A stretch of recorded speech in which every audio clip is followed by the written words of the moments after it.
오늘 주시는 말씀은 야고보서 1장 19절로 27절까지 말씀입니다. 야고보서 1장 19절로 27절까지 말씀. 말씀이 좀 길긴 하지만 교독 한번 해볼까요? 여러분 이제 번갈아 가면서 한 절씩 좀 읽어보도록 하겠습니다. 교독하겠습니다. 내 사랑하는 형제들아, 너희가 알지니 사람마다 듣기는 속히 하고 말하기는 더디하며 성내기도 더디하라. 사람이 성내는 것이 하나님의 의를 이루지 못함이라. 그러므로 모든 더러운 것과 넘치는 악을 내버리고 너희 영혼을 능히 구원할 바 마음에 심어진 말씀을 온유함으로 받으라. 너희는 말씀을 행하는 자가 되고 듣기만 하여 자신을 속이는 자가 되지 말라. 누구든지 말씀을 듣고 행하지 아니하면 그는 거울로 자기의 생긴 얼굴을 보는 사람과 같아서 제 자신을 보고 가서 그 모습이 어떠했는지를 곧 잊어버리거니와, 자유롭게 하는 온전한 율법을 들여다보고 있는 자는 듣고 잊어버리는 자가 아니요 실천하는 자니 이 사람은 그 행하는 일에 복을 받으리라. 누구든지 스스로 경건하다 생각하며 자기 혀를 제갈 물리지 아니하고 자기 마음을 속이면 이 사람의 경건은 헛것이라. 같이 할게요. 하나님 아버지 앞에서 정결하고 더러움이 없는 경건은 곧 고아와 과부를 그 환난 중에 돌보고 또 자기를 지켜 새 속에 물들지 아니하는 그것이니라. 아멘. 금요일 날 제가 지금 그 금요 설교 때 야고보서를 계속 해오고 있습니다. 오늘 또 특별하진 않고요. 죄송합니다. 특별하진 않지만 어쨌건 제가 이제 주일 설교를 대신하는 상황이기 때문에 다른 말씀을 전할까라고 고민을 했었는데, 지난 금요일 날 제가 설교를 했고요. 좀 연장해서 야고보서의 말씀을 같이 나누면 어떨까라는 생각이 들어서 이 말씀을 또 함께 나누었으면 좋겠습니다. 전체적인 이야기를 해드릴 거예요. 해드리지만 좀 부족한 부분이 중간중간에 있습니다. 다 할 수 없기 때문에. 그래서 지금까지 제가 야고보서 3번의 설교를 했거든요. 좀 부족하다 생각하는 것은 지난 설교를 좀 들어보시면 좋을 것 같고요. 어쨌건 이제 오늘 본문이 19절부터 시작되니까 18절까지의 내용이 무엇인지를 함께 좀 살펴보고 오늘 본문의 이야기로 같이 한번 넘어갔으면 좋겠습니다. 야고보서는 1장 1절에 나와 있지만은 흩어진 12지파에게 편지를 보내고 있는 거죠.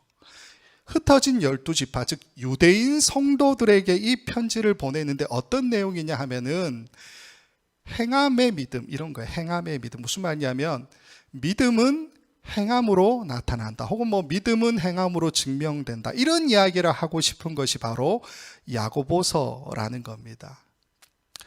문제는요, 이 야고보서의 저자가 이 편지를 쓰는데 아마도 이 야고보서를 받아보는 유대인 성도들이 어떤 상황 가운데 있었는지를 잘 알고 있었던 것 같습니다.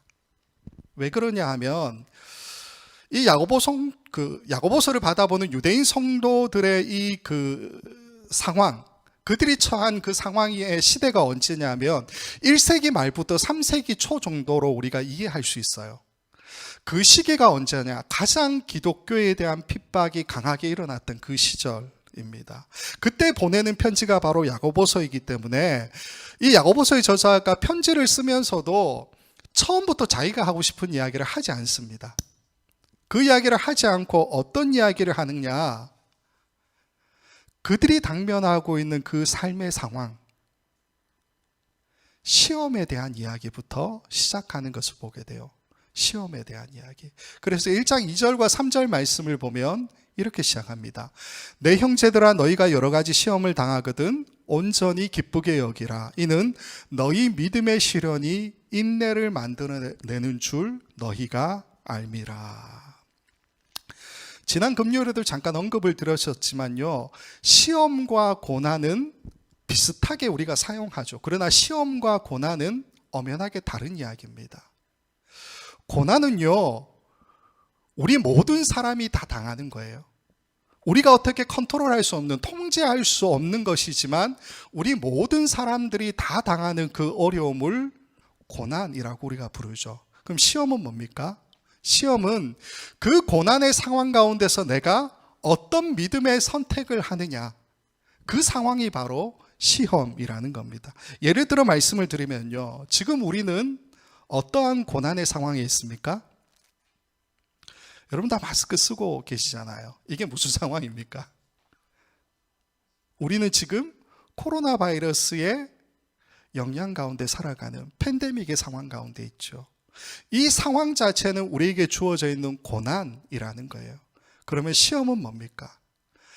모두 다 경험하는 이 고난의 상황 가운데서 내가 믿음의 삶, 말씀대로 내 삶을 선택하며 살아갈 것이냐 마느냐, 그 문제가 바로 시험이라는 겁니다. 많은 사람들처럼 적당히 눈 감고 타협하고 살아갈 수 있죠. 그러나 또 말씀대로 살기 위해서 고군분투하고 당장에 뭔가 나아지진 않겠지만은 그 삶을 결단하고 살아갈 수도 있다라는 겁니다. 이 선택이 바로 시험이라는 거죠. 야고보서의 저자는 이 편지를 받아보고 있는 유대인 성도들이 극심한 고난 가운데 있었다라는 그 사실을 분명히 알고 있습니다. AD 64년경에 로마 대화재가 있었고요. 네로 황제가 범인으로 지목한 사람들이 누굽니까? 기독교인들. AD 70년에는 유대 로마 전쟁이 있었습니다. 1차 전쟁이었는데 이 전쟁으로 말미암아 예루살렘 성도 다 무너지고요. 그 안에 있었던 하나님의 성전도 다 불타고 무너져 버리지요. 수많은 유대인들이 자기가 살던 고향을 떠날 수밖에 없었고요. 예루살렘 교회도, 그 교회도 성도들이 뿔뿔이 흩어지는 아픔을 경험할 수밖에 없었다는 겁니다. 이 박해의 때에 뿔뿔이 지중해 흩어져서 살아가고 있는데 언제든 내가 로마 병사에게 잡혀가면 어떻게 됩니까? 목이 잘리거나 불에 타 죽거나 십자가에 못 박히거나, 그죠? 사자굴이나 맹수의 굴에 던져지고 검투사들과의 시합에 내몰리는 그런 고난을 경험할 수밖에 없었지요. 나도 언제든 발각될 수 있다라고 하는 이 두려움을 가지고 살아간다. 여러분 한번 생각해 보십시오. 그런데 이 상황 가운데 있었던 유대인 성도들에게 이 야고보서의 저자가 편지를 보내는데 그 첫머리에 어떤 이야기를 합니까? 너희가 여러 가지 시험을 당하거든 온전히 기쁘게 여기라. 이는 너희 믿음의 시련이 인내를 만들어내는 줄 너희가 알미라. 자세한 이야기는 첫 번째 금요설교 야고보서 1장 했던 거를 좀 보시고요. 이 말이 우리가 정말로 잘 이해가 되십니까? 시험을 당하는데 그게 내가 그냥 버스비 내고 탈 거냐 안 내고 탈 거냐 그 문제가 아니에요. 저희 중학교 때 보면 차표라는 게 있었잖아요. 승차권. 그게 이제 한 장을 사면 10개가 있거든요. 중학교 때 잘하는 게 뭡니까? 10개를 11개로 만들죠. 예. 그런 문제가 아니죠. 목숨이 왔다 갔다 하는 시험의 문제. 근데 그 문제 앞에 있는 우리들에게, 유대인 성도들에게 온전히 기쁘게 여기라. 그리고 너희 믿음의 시련 다음에 좋은 날이 있는 게 아니고요. 인내가 있다라고 또다시 이야기해요. 이게 여러분 받아들일 수 있는 이야기냐라는 겁니다. 근데 4절로 가면 야고보서의 저자가 이런 이야기를 합니다. 인내를 온전히 이루라. 이는 너희로 온전하고 구비하여 조금도 부족함이 없게 하려 함이라. 아마도 야고보서의 서론 가운데에 가장 희망적인 메시지를 주는 것이 이 4절이 아닌가 하는 생각이 듭니다. 어쨌건 무슨 얘기입니까? 잘 참고 버티게 되면 우리가 온전하고 구비하여 조금도 부족함이 없는 사람으로 되어갈 거야. 그 이야기를 해주고 있기 때문이지요. 자, 그러면서 이제 5절로 넘어가면요, 지혜에 관한 이야기가 8절까지 계속해서 이어집니다. 근데 그 지혜에 관한 이야기가 사실은 인내 다음에 또 지혜 이런 이야기를 하니까 좀 헷갈리는데, 이 지혜는 야고보서의 저자가 3장에서 이야기해주고 있어요. 그 지혜가 뭐냐? 위로부터 오는 지혜다, 그렇게 이야기해요. 그리고 전체적인 이야기를 그냥 결론으로 말씀을 드리면, 이 지혜, 위로부터 오는 그 지혜는 곧 인내라고 이야기하고 있는 부분이라는 겁니다. 동전의 양면처럼 그렇게 표현하고 있을 뿐이다 라는 거죠. 그래서 야고보서의 저자는 뭐라고 그러냐면, 위로부터 오는 그 지혜, 인내가 부족하거든 어떻게 하라고 이야기하느냐? 우리에게 꾸짖지 아니하시고 후하게 주시는 하나님께 구하라라고 이야기하고 있습니다. 왜 하나님께 구해야 될까요? 나 혼자 못 버티잖아요. 그죠? 내 힘으로 될 것 같으면 그런 이야기 안 하죠. 우리 힘으로 할 수 없기 때문에 그 이야기를 하죠. 시험이 단순하게 그런 쉬운 문제가 아니다라고 말씀을 드렸잖아요.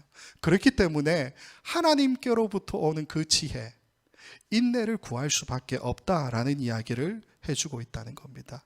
그러면서 6절부터 8절 말씀을 보면 이 위로부터 오는 지혜, 인내를 구하지 않으면 어떤 모습이 되느냐, 이렇게 이야기합니다. 오직 믿음으로 구하고 조금도 의심하지 말라. 의심하는 자는 마치 바람에 밀려 요동하는 바다 물결 같으니 이런 사람은 무엇이든지 주께 얻기를 생각하지 말라. 두 마음을 품어 모든 일에 정함이 없는 자로다. 위로부터 오는 지혜, 그 인내를 구하지 않는 삶을 뭐라고 표현합니까? 바람에 빌려 요동하는 바다 물결 같은 사람, 두 마음을 품어 모든 일에 정함이 없는 사람과 같다, 그렇게 이야기하고 있다는 거예요. 자, 그리고 12절로 이어지는데, 이 12절은 이제 지난 금요일 날 했던 설교입니다. 12절에 이렇게 되어 있습니다. 시험을 참는 자는 복이 있나니 이는 시련을 견디어낸 자가 주께서 자기를 사랑하는 자들에게 약속하신 생명의 면류관을 얻을 것이기 때문이라. 맨 처음에 시작하는 이 구절이 뭡니까? 시험을 참는 자는 복이 있나니. 시험을 참는 자는 복이 있나니 비슷한 게 있죠. 뭡니까? 심령이 가난한 자는 복이 있나니, 애통하는 자는 복이 있나니, 온유한 자는 복이 있나니. 지금 야고보서의 저자는 마태복음 5장에 나오는 산상수훈의 말씀, 그것도 가장 앞에 있는 팔복의 말씀을 가지고 와서 이야기하고 있다라는 겁니다. 무엇 하는 자는 복이 있나니, 팔복에 이게 반복되잖아요. 원어로 보면 마카리오이라고 하는 단어가 반복이 되는데, 이걸 야고보서의 저자는 1장 12절에 어떻게 갖다 쓰느냐 하면 마카리오스 아네르라고 하는 단어로 바꾸어서 사용하고 있다라는 겁니다. 마카리오스 아네르, 둘 다 비슷하잖아요. 근데 좀 다르게 보이죠. 왜 다르냐 하면은 마카리오이는 복수형이고요, 마카리오스 아네르라고 하는 이 말은 단수형으로 쓰이고 있다라는 거예요. 그래서 지난 금요일에 우리가 주목했던 게 뭐냐 하면요, 예수님의 산상수훈은 마태복음 4장 제일 끝에도 나오지만 많은 무리들이 예수님을 따라왔습니다. 그래서 그 사람들을 향해서 예수님께서 말씀을 주시는 거예요. 심령이 가난한 너희는 복이 있나니, 이 이야기를 해요.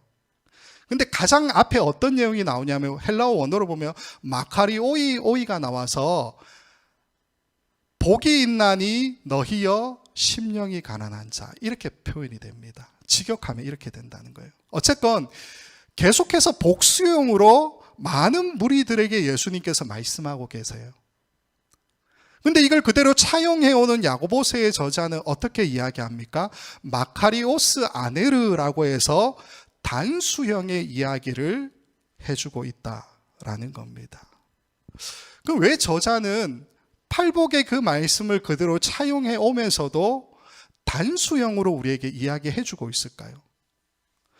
야고보서는요, 유대인 성도들, 그들에게 전하는 편지예요. 그래서 1장 12절 앞뒤로 다 봐도요, 계속해서 많은 사람들, 유대인 성도들, 너희들에게 편지한다라고 하는 이야기를 계속하고 있습니다.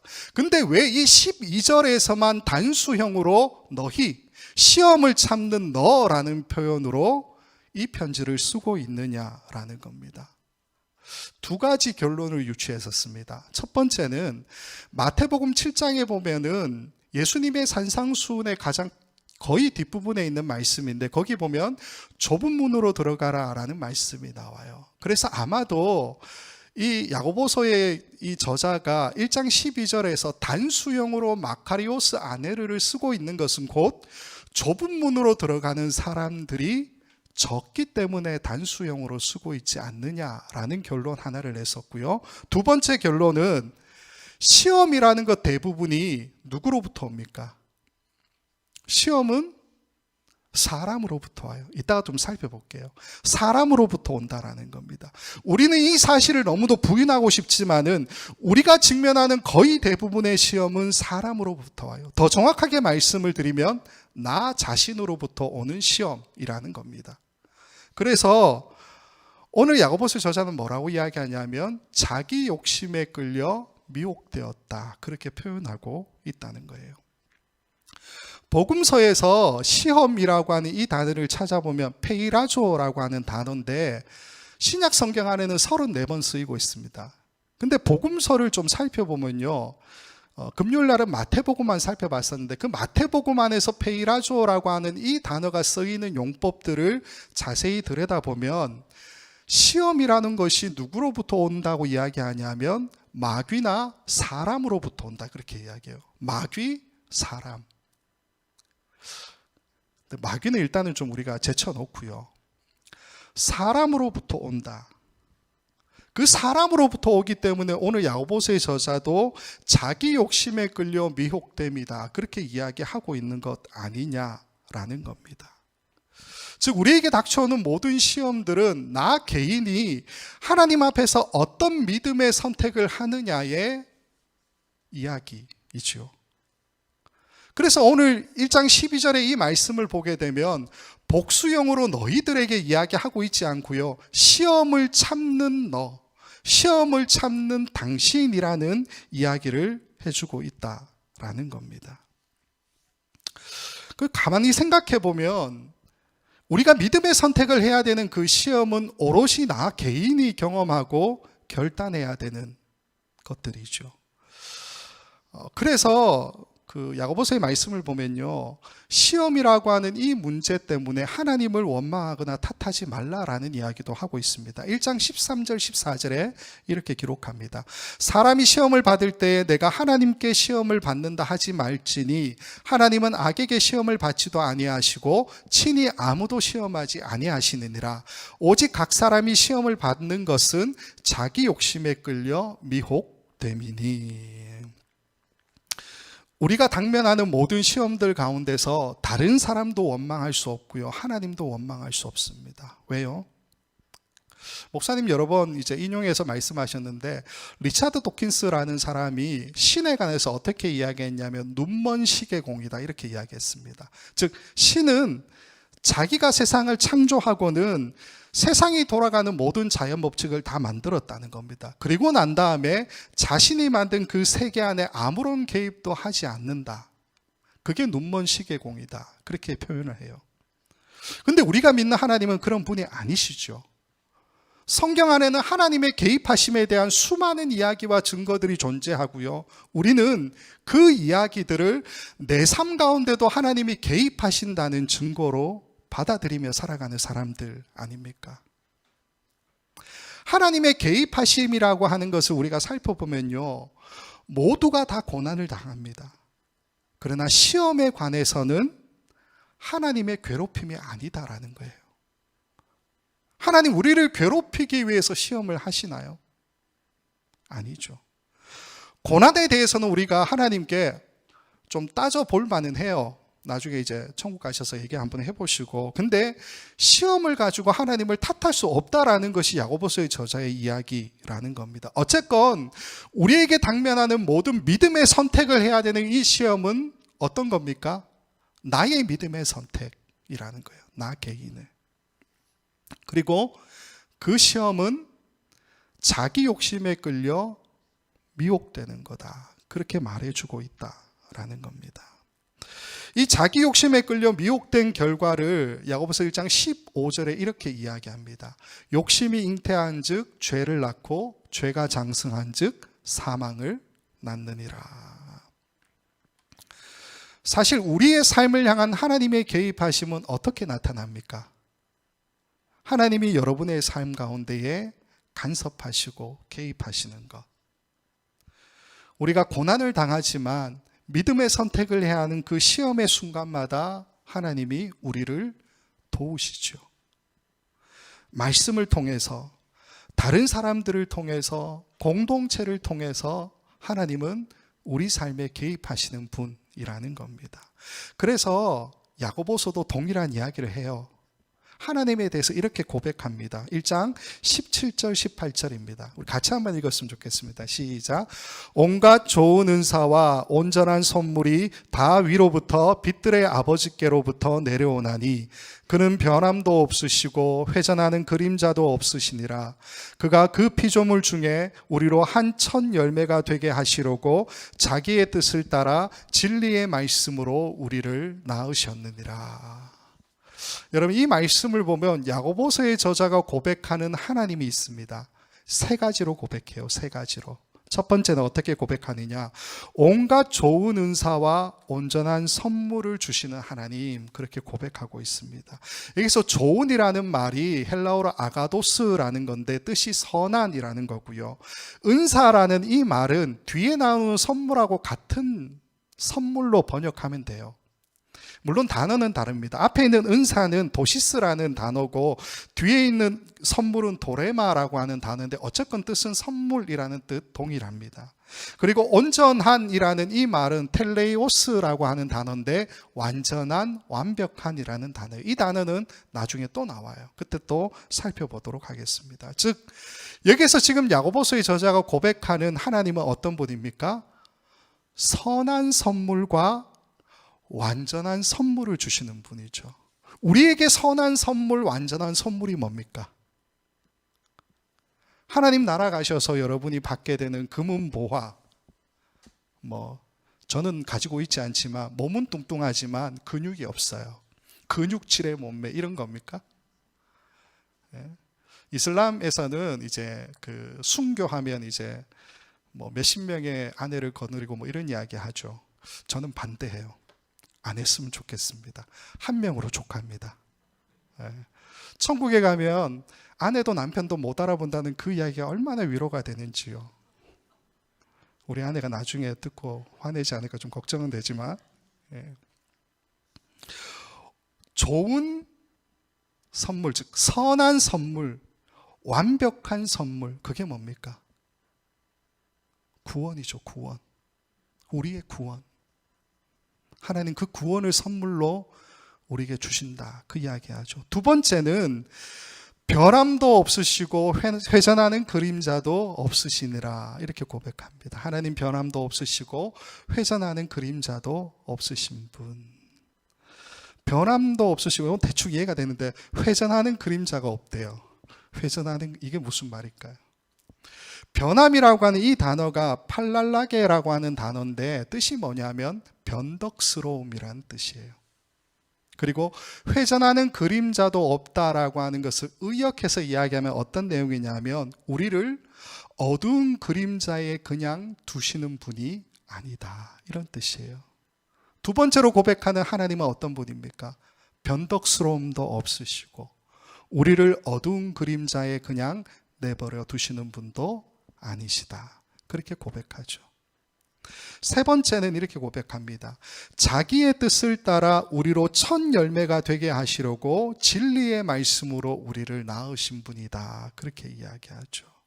여기서 첫 열매라고 하는 이 단어가 헬라어로는 아팔케라는 단어인데 뜻이 뭐냐면 하나님께 바쳐지는 소산 혹은 첫 열매, 재물의 첫 열매, 이런 뜻이에요. 그게 첫 열매고요. 진리의 말씀으로 진리의 말씀으로 우리를 낳으셨다, 이 이야기 하잖아요. 그러니까 첫 열매라는 것도 예수 그리스도를 나타내는 거고요. 진리의 말씀으로라고 하는 이 부분도 예수 그리스도를 통해라는 이야기를 우리에게 해주고 있는 겁니다. 그래서 이 세 번째 고백하는 하나님은 어떤 분입니까? 자기의 뜻을 따라 우리로 하나님 앞에 바쳐지는 제물의 첫 열매가 되게 하시고 예수 그리스도를 통해서 우리를 낳으신 분, 하나님을 그렇게 고백하고 있다라는 겁니다. 시험 가운데 있는 여러분, 여러분이 고백하는 하나님은 과연 어떤 분이십니까? 잠깐 좀 정리하면요, 우리는 매일매일 다가오는 시험들 속에서 지금까지 살펴본 것처럼 왜 야고보서의 저자가 다른 모든 이야기를 다 제쳐두고 하고 싶은 얘기는 뒤로 제쳐뒀잖아요. 그리고 시험에 관한 이야기를 맨 처음 하고 있는지를 같이 생각해 볼 필요가 있습니다. 그리고 이 저자가 왜 이 시험, 믿음의 선택의 순간에 단수로 시험을 참는 너, 시험을 참는 당신이라는 표현을 하고 있는지, 그래서 이 시험은 우리 각자가 하나님 앞에서 결단해야 되는 믿음의 선택이다라는 이야기를 해주고 있는 것인지를 같이 한번 고민해 볼 필요가 있다라는 거죠. 이게 18절까지 내용이고요. 드디어 오늘 본문으로 들어오도록 하겠습니다. 자, 이 본문으로 이제 19절로 들어오면요, 19절부터 27절까지 이 말씀은 드디어 이 야고보서의 저자가 하고 싶은 이야기, 그 이야기를 처음으로 던지는 겁니다. 그 중에서 22절부터 24절까지의 말씀을 함께 보도록 하겠습니다. 야고보서 1장 22절부터 24절 없나요? 예, 이걸로 읽죠. 22절로 24절. 너희는 말씀을 행하는 자가 되고 듣기만 하여 자신을 속이는 자가 되지 말라. 누구든지 말씀을 듣고 행하지 아니하면 그는 거울로 자기의 생긴 얼굴을 보는 사람과 같아서 제 자신을 보고 가서 그 모습이 어떠했는지를 곧 잊어버리거니와. 25절까지 볼게요. 자유롭게 하는 온전한 율법을 들여다보고 있는 자는 듣고 잊어버리는 자가 아니요 실천하는 자니 이 사람은 그 행하는 일에 복을 받으리라. 자, 말씀이 좀 어렵게 하지만 간단하게 설명을 드리면 야고보서의 저자가 22절부터 24절까지, 정확하게 말씀을 드리면 19절부터 27절까지 다 그 얘기를 해요. 어떤 이야기를 하는 겁니까? 믿음은 행함이 있어야 된다. 믿음은 행함으로 증명되고 나타나야 한다. 그런 이야기를 하고 있는 이야기라는 겁니다. 근데요, 좀 독특한 게 뭐냐 하면요, 22절, 23절에도 나와 있지만 행함이라고 하는 것의 부정적인 표현으로 무엇을 이야기하냐면 듣기라는 것을 이야기하고 있습니다. 물론 듣기만 하여 자신을 속이는 자가 되지 말라라는 이 표현을 통해서 말씀을 행하는 자라는 것과 대치시키는 데 그렇게 보인다라는 거예요. 자, 그러면 야고보서 저자는 갑자기 왜 믿음, 행함 이 이야기를 하는 데 있어서 듣기와 행함이라고 하는 이 이야기를 가지고 오고 있느냐라는 겁니다. 그걸 오늘 같이 한번 좀 살펴보겠습니다. 자, 우선 이 편지의 수신인들은 누구라 그랬습니까? 유대인 성도들이지요. 정확하게 흩어져 있는 12지파라고 쓰여져 있는데 어쨌건 유대인 성도들이고, 유대인 성도들은 이방인입니까? 한국 사람도 아니고 유대인이죠, 유대인. 유대인 성도들이 로마의 각 지역으로 흩어져서 살아가고 있었는데 어쩔 수 없이 그렇게 살아갔잖아요. 그런데 그들이 그곳에서도 어떻게 신앙생활을 했는지를 우리가 좀 살펴볼 필요가 있다라는 겁니다. 바울 서신에도 잘 나타나 있지만은 유대인 성도들은 유대교는 일단은 버렸어요. 그렇죠. 예수 그리스도를 메시아로 주로 고백하니까 유대교는 버렸죠. 그런데 이방인처럼 율법과 아무런 상관이 없는 삶은 아니에요. 유대교를 버리긴 했지만 유대교가 가지고 있었던 관습, 법 이런 것들은 여전히 지키고 있는 삶이었다라는 거죠. 그래서 바울 사도가 말했던 믿음도 중요하지만 또 뭐도 중요하다고 이야기했습니까? 율법을 지키고 행하는 삶, 그것도 중요하다라고 계속해서 이야기하고 있었다라는 거죠. 유대인들의 신앙의 중심에 뭐가 있습니까? 많은 것들이 있겠지만 특별하게 유대인들의 신앙의 중심 두 가지 뽑을 수 있어요. 그게 뭡니까? 첫 번째는 성전, 하나님 성전, 예루살렘 성전. 두 번째는 뭡니까? 율법이죠, 율법. 유대인들의 신앙의 중심에는 성전과 율법이 있다라는 겁니다. 근데 문제는 뭐냐? 아까 설명을 드렸지만 AD 70년에 유대 로마 1차 전쟁이 있었고요. 예루살렘 성도 무너지고 성전도 다 무너져 버렸다라는 거죠. 그래서 성전이 없는 이 상황 가운데서 그들은 새로운 신앙의 구심점이 필요했다라는 겁니다. 물론 성전의 기능이 뭡니까? 죄사함이잖아요. 그 죄사함의 기능을 할 수는 없지만 율법 중심의 어떤 신앙의 구심점, 이게 필요했죠. 그래서 탄생하는 게 뭡니까? 지중해 곳곳마다 세워지는 회당이죠. 회당은 가장 중요한 기능이 뭐냐 하면요, 예배입니다.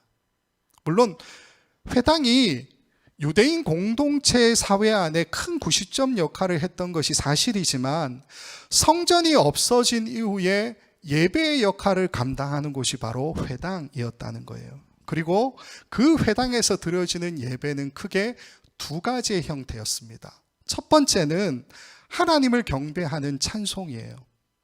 이 찬송이 지금 저희가 기타 치고 찬양하는 것과는 달라요. 마치 시를 읊는 것 같은 그런 걸로 이제 하는 게 그들이 부르는 찬양입니다. 그리고 두 번째는 말씀을 듣는 것, 즉 구약의 말씀을 듣는 것이 바로 예배 안에 포함되어져 있는 중요한 요소였다는 겁니다. 하나님을 찬양하는 것, 말씀을 듣는 것, 이 두 가지와 함께 예배가 내 삶으로 연결되어지는 것이 뭡니까? 그건 율법을 지키는 거죠. 그래서 표를 하나 좀 보여주시면요. 유대인 회당에서 드려지는 예배, 유대인들의 신앙은 삼각형의 모양이 잘 균형 잡힌 겁니다. 하나님을 경배하는 찬송과 구약의 말씀을 듣는 것과 율법을 지켜 살아가는 그 삶. 이 세 가지가 균형을 잡힐 때에 좋은 신앙인, 그렇게 부를 수가 있는 것이지요. 오늘 본문에 나오는 이제 야고보서의 저자가 문제 삼는 게 뭐라고 그랬습니까? 듣기와 행함이라고 그랬잖아요. 이 듣기와 행함이 뭐냐 하면요, 하나님을 경배하는 찬송 말고 그 밑에 있는 두 개요. 구약의 말씀을 듣는 것과 율법을 지키는 삶. 이게 바로 듣기와 행함에 대한 이야기라는 겁니다. 그래서 본문 23절도 보면은 어떻게 되어 있냐면 듣기라고 하는 것을 분명하게 말씀을 듣는 것, 이렇게 표현하고 있는 것을 보게 됩니다. 자, 그러면 왜 야고보서의 저자는 이 듣기와 행함, 구약의 말씀을 듣는 것과 율법을 실천하는 이 삶에 대해서 문제를 삼고 있느냐라는 거죠. 유대인들이 구약의 말씀을 안 들었습니까? 회당에 가면 가장 많이 하는 게 말씀을 낭독하는 거예요. 그들이 율법을 지키는 삶을 안 살았습니까? 아니요. 심지어는 유대인 성도들, 즉 예수 그리스도를 믿기로 고백하는 그 사람들도 율법을 계속 지켜나갔다니까요. 근데 왜 야고보서의 이 저자는 이 듣기와 행함이라고 하는 것을 문제 삼고 있느냐라는 거죠. 그러면서 하나님의 말씀을 들을 때는 속히 하라, 그렇게 이야기합니다. 1장 19절 말씀을 좀 같이 볼게요. 1장 19절 말씀 보면 이렇게 되어 있습니다. 내 사랑하는 형제들아, 너희가 알지니 사람마다 듣기는 속히 하고 말하기는 더디하며 성내기도 더디하라. 이 1장 19절이 아까 22절로 25절까지 말씀을 봤었지만 이 이야기를 잘 정리해 놓은 것과 같은 말씀입니다. 무슨 말이냐면 여기를 보게 되면요, 사람마다 듣기는 속히 하고 말하기는 더디하며 성내기도 더디하라라고 이야기하고 있죠. 이게 그냥 겸손하게 잘 듣는 사람이 되라, 말할 때는 신중해야 되고, 그리고 가급적이면 다른 사람들 화내지 말고 살아야 돼, 이런 교훈적인 메시지가 아니에요. 여기서 말하는 것은 뭐냐면 듣기는 구약의 말씀을 듣는 것을 이야기하고요, 행함은 하나님의 주신 그 율법을 지켜 행하는 삶을 이야기하고 있죠. 근데 행함에 대해서 뭐라고 이야기하냐면 말하기와 성내기, 이렇게 표현하고 있다라는 겁니다. 하나님의 말씀을 들을 때는 속히 하라, 그렇게 이야기하죠. 속히 하라. 내 얘기가 아닌 것처럼 우리가 설교를 듣고요. 때로는 나와 상관이 없는 이야기인 것처럼 딴 생각을 할 때도 참 많죠. 가끔은 목사님 하시는 그 이야기가 잔소리처럼 그렇게 들리는 것도 사실 아닙니까? 이 유대인 성도들도 그래서 지금 야고보서의 저자가 그 이야기를 하고 있는 걸까요? 여기서 속히 하라라고 하는 이 단어가 헬라어로는 타퀴스라는 단어인데 뜻이 뭐냐면 신속하게, 재빠르게 준비가 되어, 이런 뜻을 가지고 있습니다. 무슨 말이냐면요, 당시 유대인 성도들이 하나님의 말씀을 들을 때에 어떻게 했다는 겁니까? 신속하고 재빠르게 준비가 된 상태로 듣는 모습이 아니었다, 그 이야기를 하고 있죠. 행함에 관해서는 말씀을 드린 대로 콕 집어서 두 가지를 이야기합니다. 말하기와 성내기, 이걸 이야기하고 있죠. 말하기가 원어로는 랄레오라고 하는 단어인데 뜻 그대로 말하는 거예요. 발산하다, 목소리를 내다, 전하다, 이런 뜻을 가지고 있는데 이걸 더디하라라고 이야기합니다. 아까 더디하라라는 걸 살펴봤죠. 더디하라라는 것이 어떤 뜻입니까?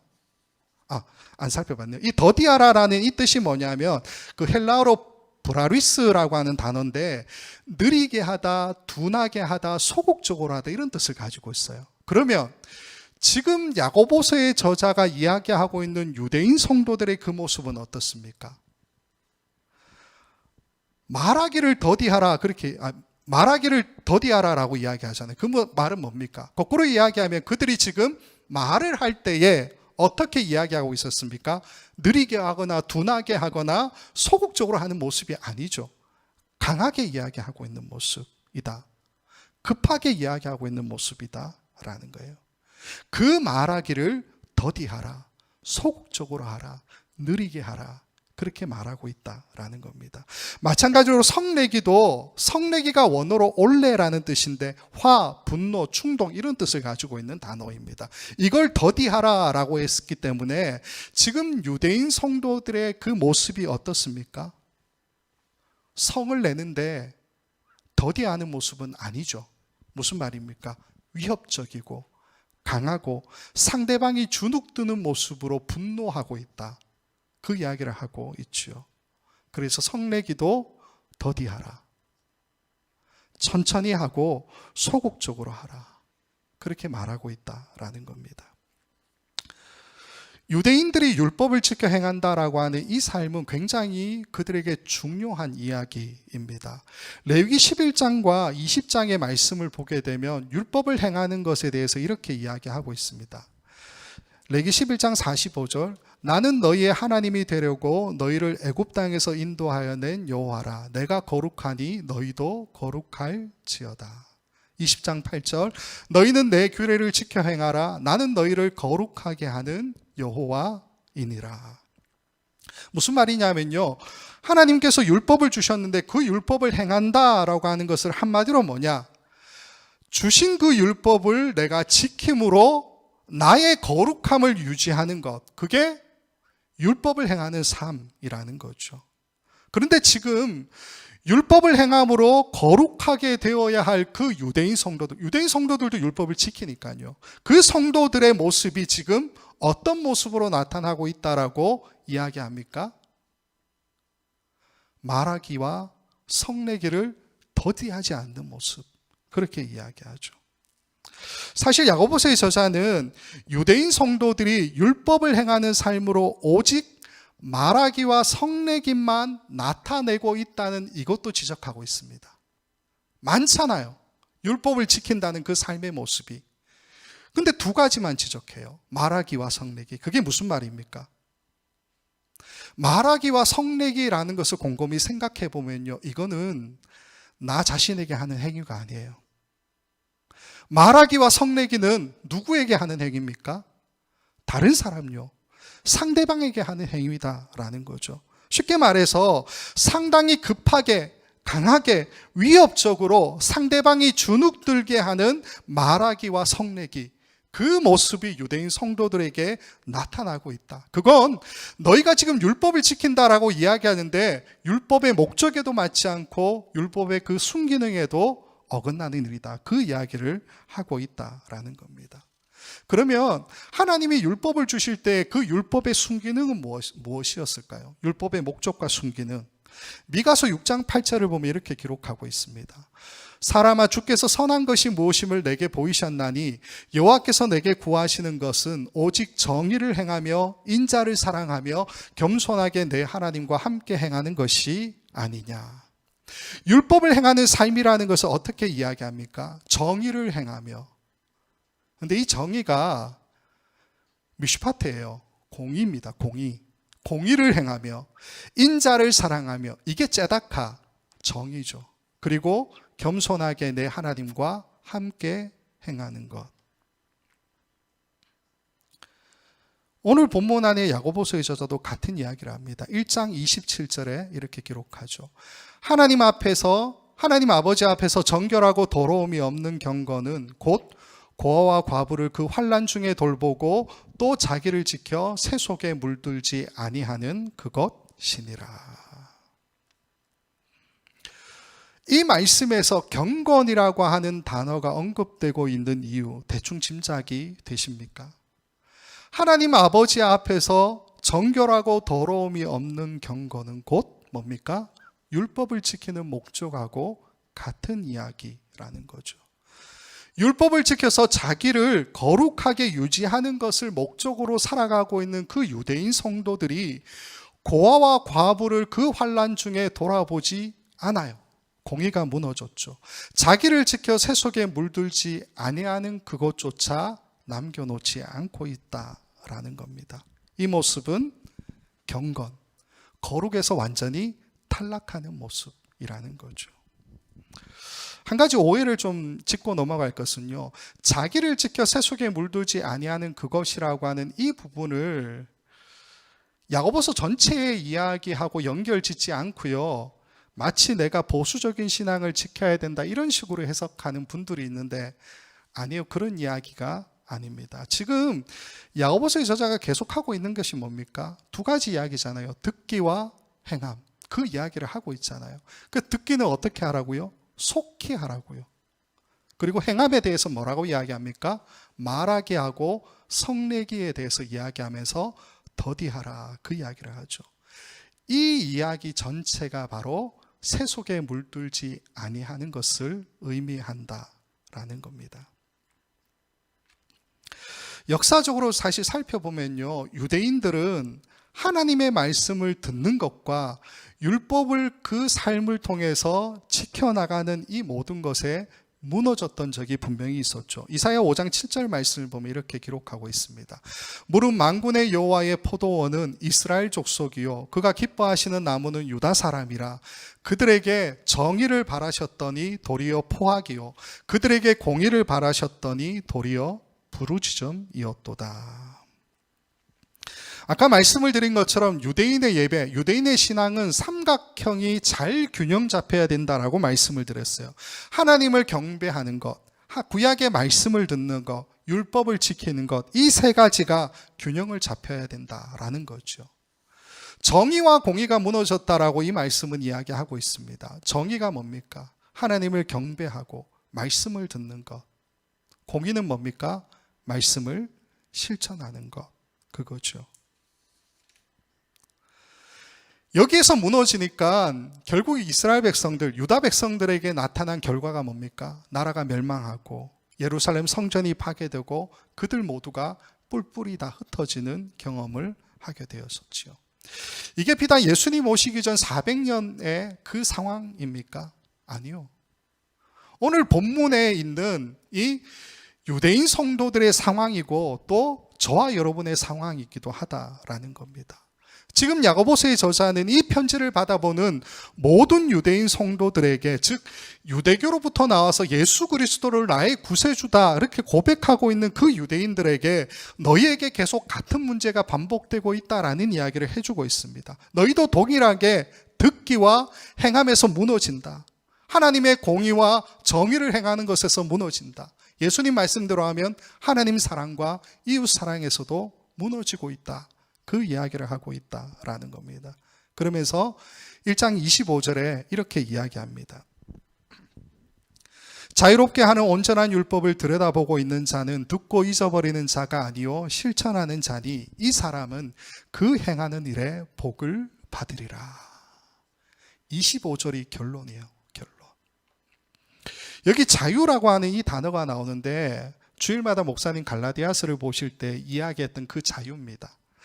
엘유데리아라고 하는 이 단어 많이 들으셨죠? 이게 우리의 구원하고는 상관없지만 인간의 존엄성하고 연결되어지고 내가 무언가를 해도 되고 무언가를 하지 않아도 되는 그 자유, 내가 좋아하는 것을 선택할 수 있는 그 자유에 대한 이야기라는 거예요. 그게 엘유데리아, 자유입니다. 여기서 야고보서의 저자가 뭐라고 이야기합니까? 자유롭게 하는 온전한 율법을 들여다보고 있는 자, 그렇게 이야기하죠. 이걸 거꾸로 하면 어떻게 됩니까? 온전한 율법을 들여다보고 있는 자는 어떤 사람요? 자유로운 사람이다. 그렇게 이야기해요. 그냥 율법이 아니고요, 온전한 율법이라고 이야기해요. 온전한이 아까 살펴봤던 텔레이오스라고 하는 그 단어입니다. 뜻이 뭡니까? 완전한, 완벽한, 완성된, 마무리가 된 그 율법.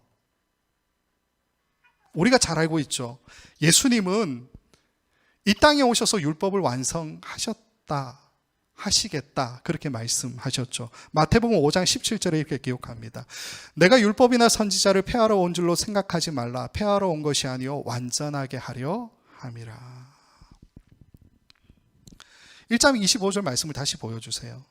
보여주시면 예수님이 오심으로 완성된 그 율법, 자유롭게 하는 온전한 그 율법을 여기 보면 들여다보고 있는 자, 이렇게 이야기하죠. 이 말이 파라킵토라는 단어인데 어떤 뜻이냐면 보기 위해서 허리를 구부리다, 이런 뜻이에요. 머리를 숙여서 보다, 이런 뜻을 가지고 있는 단어라는 겁니다. 이 사람은 어떤 사람이다라고 이야기합니까?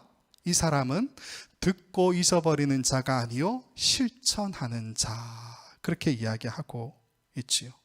다시 말씀을 드리면 예수님이 오심으로 완성된 그 자유롭게 하는 율법을 허리를 구부려서 머리를 앞으로 숙여서 들여다보고 있는 그 사람은 어떤 사람이라는 겁니까? 하나님의 말씀을 듣고 잊어버리는 자가 아니요 행하는 자, 실천하는 자.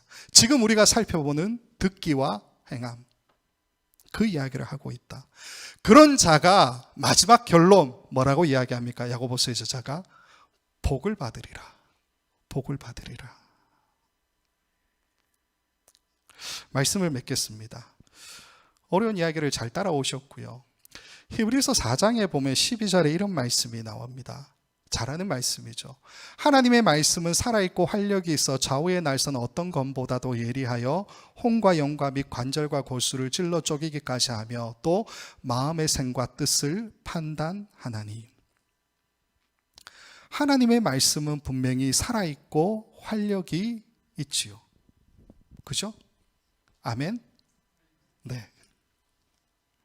이 말은 곧 하나님의 말씀이 우리에게 찾아오면 우리에게는 자연스러운 어떤 변화가 일어날 수밖에 없다라는 이야기 아니겠습니까? 즉 하나님의 말씀이 우리에게 들어오면 나의 혼과 영과 관절과 골수를 찔러 쪼개어서, 즉 나의 썩은 부위를 도려내어서 내 마음의 생각과 뜻을 판단하신다, 그렇게 이야기하고 있다라는 거죠.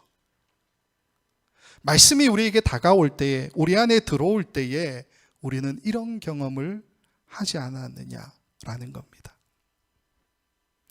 근데 오늘 본문을 보면요, 참 슬프게도 말씀이 살아 활력이 있는데 그 말씀이 우리 안에 들어와서도 살아 활력 있게 움직이지 못하도록 막는 능력이 있다라고 이야기합니다. 이 능력 아마도 본능적인 능력인 것 같아요. 1장 23절 24절에 이렇게 이야기합니다. 누구든지 말씀을 듣고 행하지 아니하면 그는 거울로 자기의 생긴 얼굴을 보는 사람과 같아서 제 자신을 보고 가서 그 모습이 어떠했는지를 곧 잊어버리거니와. 어떤 능력입니까? 말씀을 듣고 행하지 않는 그 모습으로 나타나는 것, 그게 잊어버리는 모습 때문이다라고 이야기하고 있죠. 망각의 능력, 이렇게 표현할 수 있을 것 같습니다. 그렇죠. 저도 마찬가지예요. 주일날 예배를 드리고 설교를 잘 들었는데, 제가 나이가 어린 측에 속하죠. 돌아서면 까먹는 건 도대체 뭡니까? 저보다 연세 있으신 분들이 절망하지 않으셨으면 좋겠습니다. 돌아서면 까먹는 것도 참 문제인데, 말씀을 들을 때도 얼마나 지루해요. 저도 이 말씀을 전하는데 원고를 한 5번 썼는데요. 어떻게 하면 좀 더 쉽게 할까, 좀 더 명확하게 할까 고민하면서 계속 원고를 씁니다. 근데 참 지루하죠. 어렵죠. 근데 놀라운 사실은요, 행함이라고 하는 이 부분은 우리에게 더욱더 먼 것처럼 느껴질 때가 상당히 많이 있죠. 그러니까 듣고 내가 이해하는 것도 힘든데 그것을 결단하고 지킨다라고 하는 것은 더더욱 힘든 일이다라는 겁니다. 그래서 야고보서의 저자가 뭐라고 이야기합니까? 거울로 자기의 생기는 얼굴을 보는 것과 같대요. 거울로 내 모습을 보고 돌아서면 잊어버리잖아요.